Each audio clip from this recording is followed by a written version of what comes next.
안녕하세요. 세상의 시선이 아닌 하나님의 시선을 의식하며 살아가는 여러분들이 되시기를 바랍니다. 쉽고도 정확하게 알차고 재미있게 하나님의 말씀을 가슴 깊이 새기는 시간, 소문난 성경교실의 오택현 교수입니다.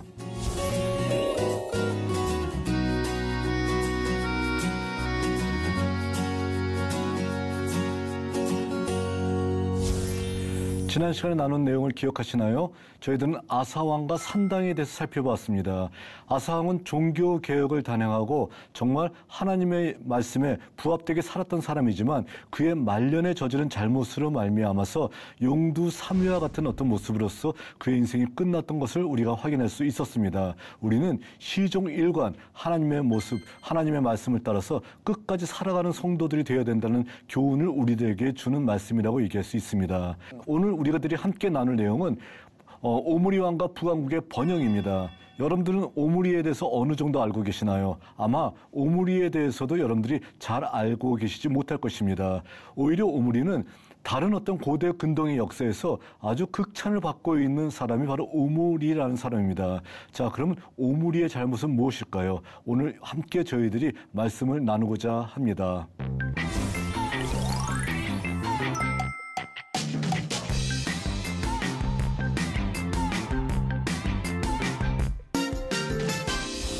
자, 왕들을 평가하다 제8강입니다. 오므리와 북왕국의 번역입니다.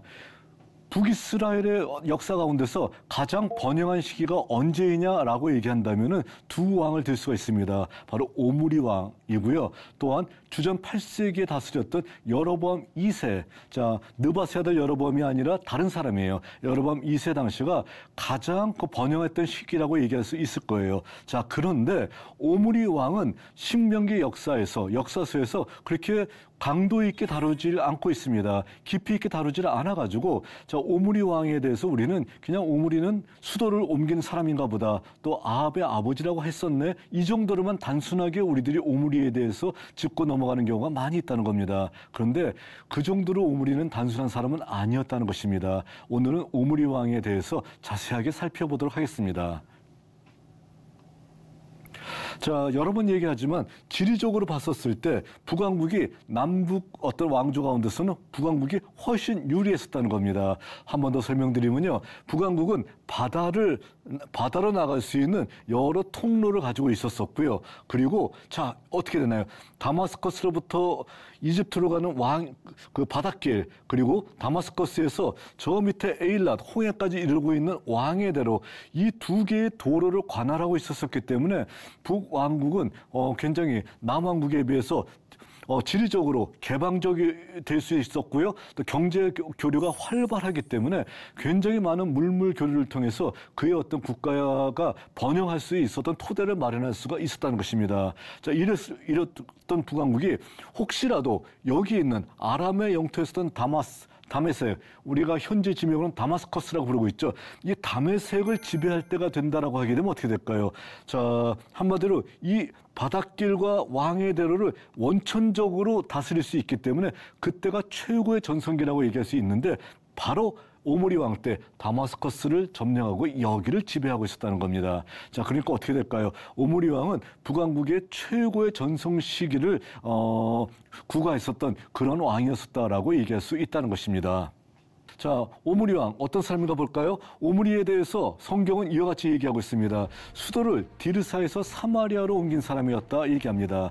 북왕국은 수도를 모두 3개의 도시가 수도가 되었었죠. 처음에는 어디가 수도가 됐었냐면 세겜이 수도가 되었었습니다. 근데 세겜은 아주 낮은 곳에 위치하고 있어요. 또 양옆으로 그리심산과 에발산이 있기 때문에 그리심이나 에발에 올라가서 거기서 화살에 불을 붙여서 쏘게 되면은 세겜은 순식간에 불바다가 되어버립니다. 그러니까 여기는 수도로서는 부적합한 장소예요. 그래서 어디로 옮겼냐면 디르사로 옮깁니다. 수도를.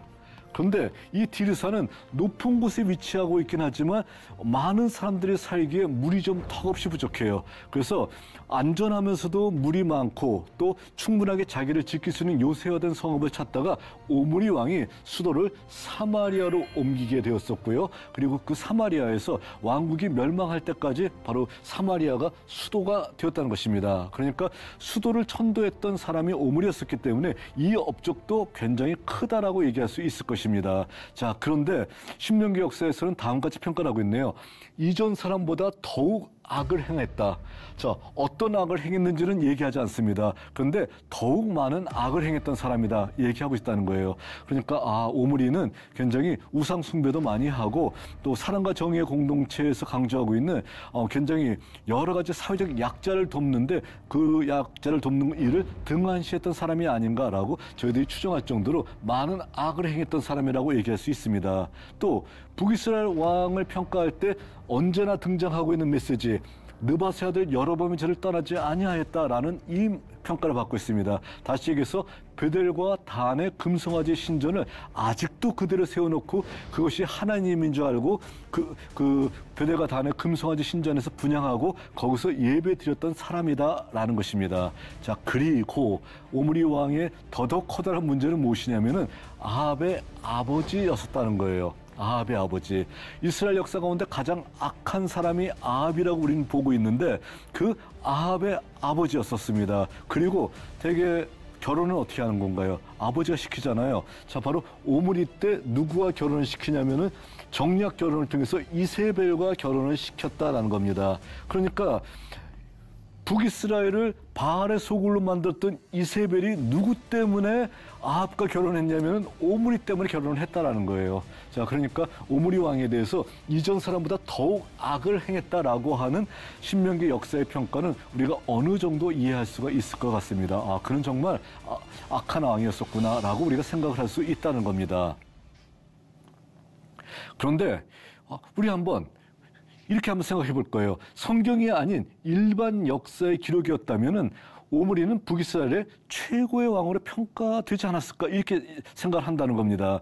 자, 그러니까 우리는 성경을 통해서 오므리를 우리가 보고 있는데, 자, 근데 성경이 아닌 다른 역사, 다른 어떤 역사 기록에 오므리가 굉장히 많이 언급이 되고 있다는 거예요. 그러니까 만일에 성경이 아닌 일반 역사로서 본다라고 하게 되면 오므리는 북이스라엘을 최고의 번영의 단계로 이끈 정말 훌륭한 왕이었다라고 평가할 수 있는 근거가 있다라는 것입니다. 자, 그랬을 때 우리 한번 이런 질문 한번 해봅시다. 성경의 고대 근동 자료에서 가장 이름이 많이 언급되는 왕은 누구일까라는 거예요. 자, 북이스라엘 왕도 좋고요. 또 남유다의 왕도 좋아요. 자, 고대 근동의 어떤 자료에서 가장 많이 언급되는 사람은 어떤 사람일까라는 겁니다. 가장 많이 언급이 된다라고 하게 되면 그가 한마디로 명성이 자자하다. 이렇게 표현할 수 있겠죠. 그의 이름의 가격이 좀 모두에게 알려져 있어서 남유다 아니 북이스라엘에 되면 이 왕 아냐라고 얘기할 정도로 명성이 자자했던 사람이 누구였느냐라는 겁니다. 우리는 보통 한 사람을 머릿속에 기억하고 있습니다. 그 사람이 다윗 아닐까요? 자, 다윗이 고대 근동에서 가장 명성이 자자했던 왕이다라고 우리는 쉽게 생각하겠고 당연한 것이라고 우리 생각하는지 모르겠습니다. 그런데 대답은 아니다라는 겁니다. 아닙니다. 다윗 왕은 고대 근동의 자료에서 거의 나타나고 있지 않아요. 자, 많은 고고학적인 자료들이 발견되고 있었습니다. 19세기 그리고 20세기 들어서 고대 근동 지역에서 많은 토판들이 발견되기도 하고요. 많은 비문들이 발견되고 또 많은 고고학적인 자료를 통해서 여러 성경에 등장했던 인물들이 나타나고 있었다는 겁니다. 그런데 이상하게 다윗 왕에 대해서는 단 한 글자도 나오지 않습니다. 다윗이라고 정말 이렇게 유명한 왕이 한 글자도 등장하지 않으니까 굉장히 사람들은 의아해했었고요. 자, 한 번도 등장하지 않았던 것은 혹시 다윗이 지어낸 허구의 인물이 아닌가라고 생각을 할 정도로 다윗 왕이 등장하지 않으니까 이상하다. 다윗 왕이 등장하지 않은 데는 분명히 이유가 있고 다윗은 아마 역사에는 없는 허구의 왕이 아닌가라는 생각이 굉장히 크게 일어나고 있었다는 것입니다. 그런데요. 1993년도 텔단이란 지역, 그러니까 이스라엘의 제일 북쪽 지역이죠. 텔단이란 지역에서 석비가 발견되었습니다. 석비가 발견됐는데 여기 나타나 있는 글자를 봤더니 다 아람 글자예요. 아람 글자인데 이 아람 글자에서 다윗이 발견된 거예요. 처음 나타난 겁니다. 여기 어떻게 되어 있냐면 베트 다위드 이거예요. 이 글자가 다위드라고 하는 다윗을 얘기하고 있는 것이에요. 그러니까 다윗의 집안이라고 하는 표현이 뭐 한마디로 전 역사를 통틀어서 최초로 등장하게 됐다는 겁니다. 자, 이것은 어디에 있는 그 유물이냐면 현재 이스라엘 국립박물관에 돼 있고요. 사람들이 자, 텔단 석비가 얼마나 유명한지 알잖아요. 그러니까 여기서 다윗 왕이라고 쓰인 게 어디냐라는 것을 알려주기 위해서 유물에다가 이렇게 화이트 칠을 했습니다. 화이트 칠해서 베트 다위드 이렇게 되어 있습니다. 다윗이 최초 등장했습니다. 자, 하나도 등장하지 않았을 때는 다윗이 혹시라도 가공한 인물이 아니야? 라고 의심하는지 모르겠지만 하나라도 등장하게 되면 더 이상 이제 이견이 없습니다. 다윗은 하나님께서 정말 사랑하셨던 역사적인 인물이었었다라는 것을 확인했던 것이죠. 많은 고고학자들이 목빠지게 다윗을 기다렸었는데 93년도에 바로 이 텔단 석비가 발견되었을 때 자, 그 당시에 고고학 잡지에서 뭐라고 표현했냐면 다윗이 단에서 발견되었다라고 얘기하고 있습니다. 자, 이게 고고학 잡지 어떤 제목인데, 자, 다윗이 단에서 발견되었다 얘기할 정도로 정말 이 텔단 석비의 발견은 고고학적인 커다란 발견이라고 얘기할 수 있습니다. 자, 그러나 여기서 우리가 처음 질문이 뭐였었나요? 고대 근동 자료에서 가장 많이 발견되는 왕이 누구냐 했었을 때 다윗은 아니라는 거예요. 다윗은 딱 하나 이 텔단 석비에서밖에 발견되지 않았다는 겁니다. 자, 그럼 누구일까요? 정답은 바로 오늘 우리가 다루고 있는 오므리라고 하는 왕이라는 것입니다. 자, 오므리라는 사람은 정말 고대 근동 자료에서 뭐 한마디로 얘기해서 뭐 없으면 아쉬울 정도로 정말 종종 자주 등장하고 있는 인물이 오므리라는 것입니다. 그 이유는 뭘까요? 오므리가 그 당시에 명성이 자자했었다라는 것을 반증하는 것이라고 얘기할 수 있겠죠. 자, 그렇다게 되면 이 오므리가 나타난 자료 가운데서 우리는 정말 중요한 자료 2개 정도만 우리가 자세히 한번 살펴보도록 하겠습니다. 이 자료는 모압 왕 메사의 비문입니다. 어디에 있냐면은 바로 르블 박물관에 있습니다. 바로 이 모압 왕 메사의 어떤 이 비문을 우리는 모압 석비라고 부르는데 모압 석비는 정말 중요한 어떤 그 비문입니다. 왜 그러냐면 모압 왕 메사 여러분들 어디서 많이 들어보지 않았나요? 열왕기하 3장에 등장하는 모압 왕 메사가 바로 이 석비를 만들었다는 거예요. 성경의 인물이 이 석비를 만들었습니다. 그런데 여기에 어떤 내용이 나와 있냐면 다음 같은 내용이 나와 있습니다.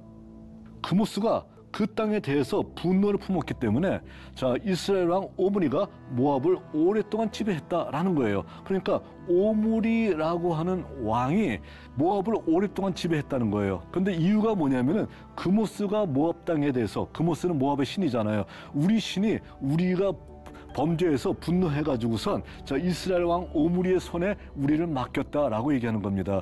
우리하고 좀 비슷하지 않나요? 성경에도 그렇게 돼 있잖아요. 이스라엘 백성들이 범죄해서 이스라엘 백성들이 뭐 예를 들면 구산 리사다임의 손에 오랫동안 있었었다라는 식으로요. 자, 이와 같은 어떤 내용을 얘기하고 있다는 겁니다. 자, 여기서 바로 이스라엘 왕 오므리가 등장하고 있어요. 오므리 때문에 우리가 한마디로 이스라엘을 오랫동안 섬겼었다. 그런데 오므리가 죽고 그 아들이 왕이 올랐을 때 내가 그 왕에 대해서 그 아들에 대해서 반역을 일으켰고 우리가 이와 같이 생존할 수 있었다. 우리가 이와 같이 마침내 그 북이스라엘 왕의 손아귀에서 벗어날 수 있었었다라는 이런 내용을 생생하게 증언해주고 있는 메시지라는 겁니다. 이 고대 근동의 비문에서 오므리 왕이 등장하고 있다는 거예요. 그러니까 이 어떤 이스라엘 왕 오므리의 명성이 정말 고대 근동에 정말 쩌렁쩌렁하게 나타나고 있었었고 오므리란 이름은 바로 그 주변 나라 사람들한테 공포의 대상이었었다라는 바로 이 메시지, 이 사실을 우리들에게 증언해주고 있다는 겁니다. 자, 근데 이거보다 더 현실적인 자료가 있습니다. 어떤 자료냐면은 아시리아 살마네세 3세의 블랙 오벨리스크라는 자료입니다. 자, 이 블랙 오벨리스크는 어디에 있냐면은 대영 박물관에 있습니다. 자, 여러분들이 혹시 영국에 가시는 분이 있다라고 하게 되면은 뭐 버킹엄궁에서 뭐 근위병 교대식 보는 것도 좋은데 꼭 보셔야 될 곳이 어디냐면 대영 박물관을 꼭 가서 보시기 바랍니다. 구약과 관련되어 있는 유적이 전 세계에서 제일 많은 데가 바로 대형박물관이에요. 또 대형박물관은 그 설립자 이 유물을 그 처음에 기증했던 사람의 뜻이 뭐냐면은 많은 사람들이 와서 볼 수 있게끔 절대로 입장료 받지 말아라, 공짜로 해라 해서 누구든지 오늘날까지도 공짜로 볼 수가 있습니다. 그러니까 꼭 찾아가셔서 보시기 바라겠고요. 여기 고대 근동관에 가게 되면은 많은 구약과 관련되어져 있는 유물을 보실 수가 있습니다. 그 중에 하나 정말 중요한 유적이 바로 블랙 오벨리스크라고 하는 유적이에요. 자, 왜 중요하냐면요. 여러분들 혹시 고대 근동의 자료 가운데서 이스라엘의 왕을 그림으로 표현했었던 그런 경우 본 적 있나요? 이스라엘 왕이 그림으로 나타나고 있습니다. 그러니까 이스라엘 왕이 무슨 옷을 입었는가, 어떻게 생겼는가라는 것을 그림으로 표현했던 유일한 자료가 뭐냐면 바로 이 블랙 오벨리스크예요.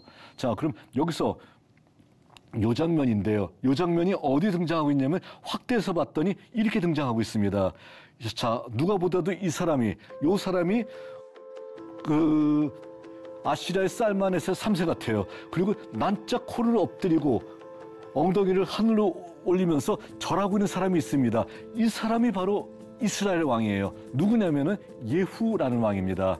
북이스라엘의 예후라는 왕. 그리고 여기 세 발자국 지나가듯이 뭔가 자 서령 문자로서 아카드어로서 글이 써 있단 말이에요. 이 글을 마침내 사람들이 20세기 들어서 이것을 해독합니다.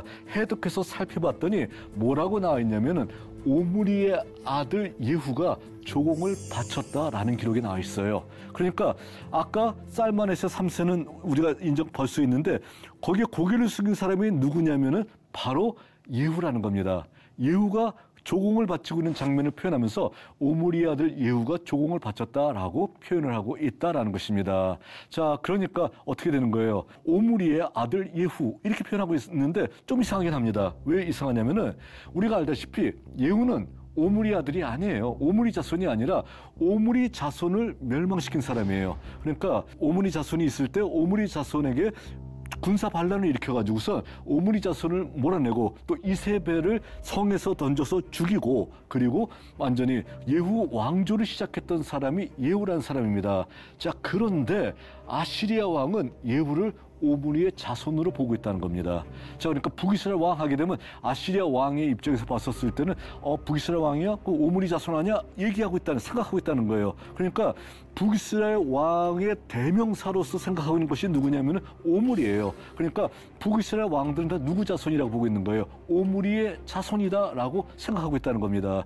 자, 그러니까 예후가 오므리의 아들이 아님에도 불구하고 오므리의 아들로 보고 있는 것은 뭐냐면은 아시리아 왕도 누구를 알고 있었다는 거예요? 오므리를 알고 있었다는 겁니다. 자, 그 오므리 왕, 그 완전히 북이스라엘의 최고의 왕이잖아. 그 자손이 나한테 조공을 바치러 왔어? 그래, 바치라고 그래 하면서 바로 그 장면을 보여주고 있다는 겁니다. 자, 이는 국제적으로 드러난 오므리의 위상을 보여주고 있는 것이고요. 성경에서 예후는 아합의 자손들을 처단하고요. 또 바알을 섬기는 선지자들을 수천 명을 몰살시켰던 왕이었었습니다. 그런데 성경에서 예후를 커다랗게 평가하지 않고 있습니다. 그 이유, 그 정답을 오벨리스크가 얘기하고 있다는 겁니다. 그는 하나님을 두려워한 사람이 아니라 아시리아 왕을 두려워했던 사람이다.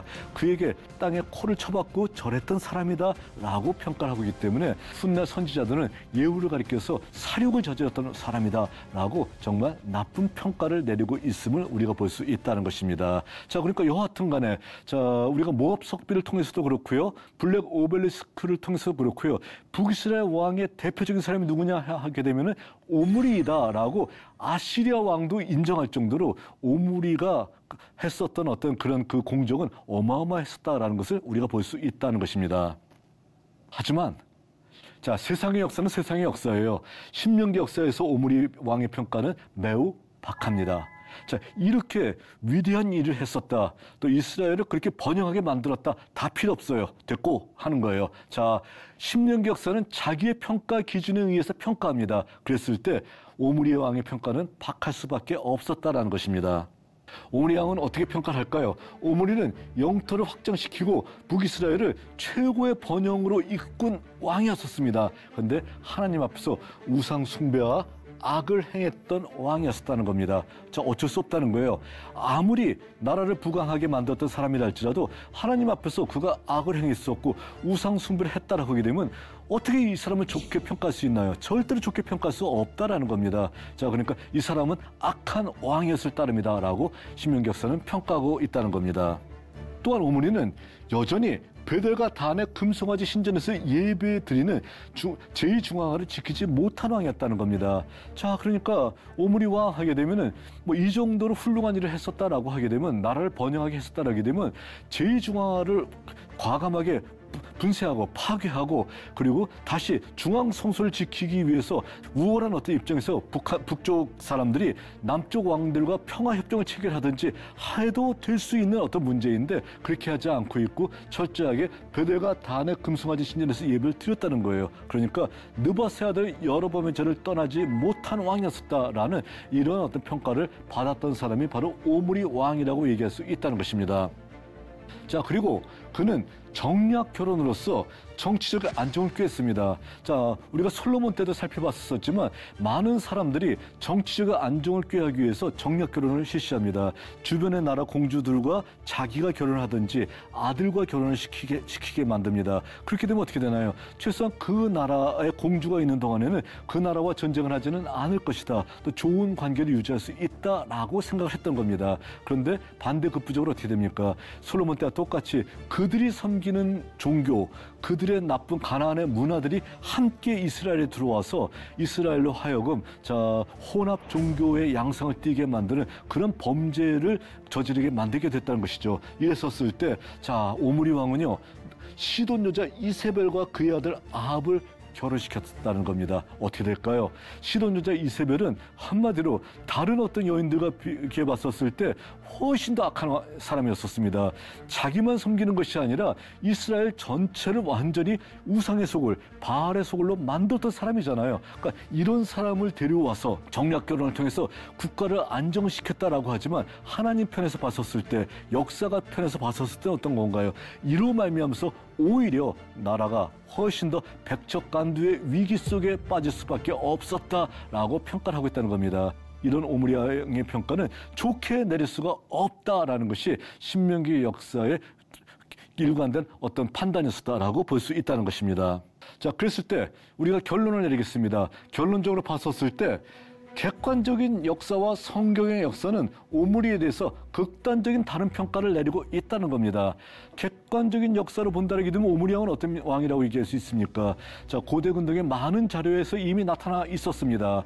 또 우리가 실질적인 증거를 봤었지만 모압 왕 메사의 모압 석비라고 하는 그 석비 통해서도 오므리 왕은 정말 무시무시한 존재였었다라는 것을 우리가 확인할 수 있었었고요. 또 아시리아 왕의 블랙 오벨리스크라고 하는 그 오벨리스크의 어떤 비문을 통해서도 북이스라엘 왕하게 되면은 다른 왕 다 기억도 하지 않아요. 그 전에 여로보암도 있었었고 뭐 많은 왕들이 있었었지만 그 왕들은 다 머릿속에 기억이 없고 그 무서운 아시리아 왕이 기억하고 있는 왕은 오로지 한 사람밖에 없었다는 겁니다. 북왕국 하게 되면 오므리였지라고 얘기하면서 오므리에 대해서 상당히 커다란 평가를 내리고 있다는 겁니다. 자, 그러니까 객관적인 역사로서 만일에 오므리 왕을 평가한다라고 하게 되면은 오므리 왕은 정말 북이스라엘 최고의 왕이었다라는 평가를 내릴 수밖에 없었다라는 것입니다. 자, 그런데 신명기 역사는 어떤 평가를 내리고 있나요? 자기의 역사 기준에 의해서 정확한 평가를 내리고 있습니다. 이 사람은 말이야, 느바세 아들 여로보암의 절을 떠나지 않았어. 그러니까 당연히 중앙 성소를 어겼던 사람이야 라고 평가를 내리고 있습니다. 또 이 사람은 말이야, 한마디로 얘기해서 우상을 섬기면서 하나님 앞에 엄청난 악을 행했던 사람이야. 그러니까 우상을 행하고 악을 행했던 사람을 어떻게 좋게 평가할 수 있냐라는 거예요. 그러니까 절대로 좋게 평가할 수가 없어라고 얘기를 하고 있다는 겁니다. 또 정략 결혼을 통해서 자기의 아들인 아합에 대해 이르게 되면은 한마디로 얘기해서 이스라엘을 바알의 어떤 소굴로 만드는 그런 어떤 씨앗을 뿌렸던 사람이 바로 이 오므리란 사람이야. 그러니까 이 사람을 절대로 좋게 평가할 수가 없어라고 극단적으로 박한 평가를 내리고 있는 것이 바로 신명기 역사가의 평가인 것입니다. 세상의 역사와 하나님의 평가가 다르게 나타나고 있다는 것을 우리가 확인해 볼 수 있다는 겁니다. 자, 그렇다면 하나님의 평가와 세상의 평가가 다르게 나타나고 있다라고 하게 되면 여러분들 같으면은 어떤 평가를 받기를 원하십니까? 라는 겁니다. 여러분들 같으면은 어떤 평가를 받기를 원하십니까? 나는 세상에서는 조금 나쁜 평가를 받더라도 하나님 앞에 올바른 평가를 받겠습니다. 라는 입장에 서시겠습니까?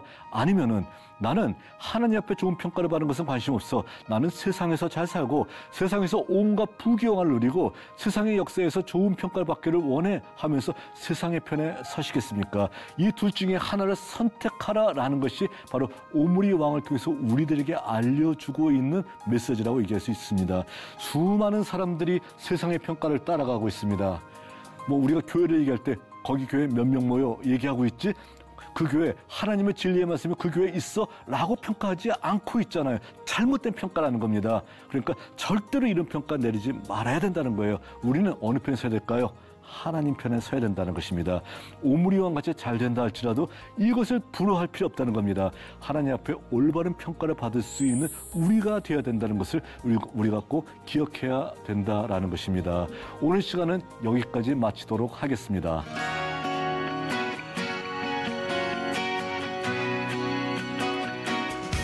여러분, 유익한 시간이 되셨나요? 오늘 수업은 유튜브를 통해서 다시 볼 수 있습니다. 언제나 말씀의 다스림을 받는 여러분들이 되시기를 바라겠습니다. 자, 다음 시간에는 오므리의 아들입니다. 아합 왕입니다. 자, 기대가 많이 되지 않나요? 아합과 이세벨에 대해서 살펴보도록 하겠습니다. 오늘도 승리하는 하루가 되시길 바랍니다. 다음 시간에 뵙겠습니다. 감사합니다.